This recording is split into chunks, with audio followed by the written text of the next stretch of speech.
Hey guys, we're talking about the foot. We're continuing on up the chain right up into the arch of the foot. Last video we talked about the big toe and its role, and the toes in general and their role in being mobile structures. And we're looking at the next area of the foot, which is the midfoot. We're classifying this as a need for stability most of the time. So you guys have probably heard of fallen arches and plantar fasciitis and all that stuff. That is usually the area that is kind of picked on, is the arch. So typically what we want to see here is a lot of strength and a lot of stability, because it tends to have to absorb a lot of force when we're running, when we're walking, when we're doing whatever on our feet. It has to absorb a lot of force. So like last week when we said one area is not moving right, it kind of influences other areas. So if the toe is not going into flexion and extension well, we have to skip that joint because it doesn't have the mobility. So we start having a walk that kind of turns our knee in, we go over to the side of our toe, we can tend to get some calluses on the inside portion of the toe. But what it also does, it throws our foot into what's called pronation, but the arch gets a lot of stress on it, so it tends to want to shift and move and do a lot of movement when it technically should be doing a ton of that. So we want to build resiliency against that. So looking at the foot, people mash it, they massage it, they try to create a lot of pliability through here.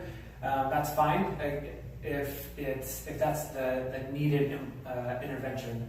But if not, we need to build stability through it. And we do that by strengthening exercises and trying to get the ball of the foot on the inside, the outside, and the heel. In between there, we try to get that as strong as possible. So things that I typically like to do for arch is think about those 3 points of contact that I just talked about, and I want you to try to get them as close to each other as possible.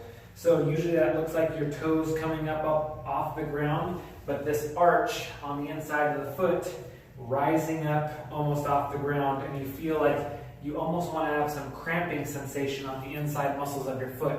That's a good way to start strengthening the foot, but also getting those muscles coordinated to hold your weight and absorb some forces. So that's just a 15 to 20 second hold.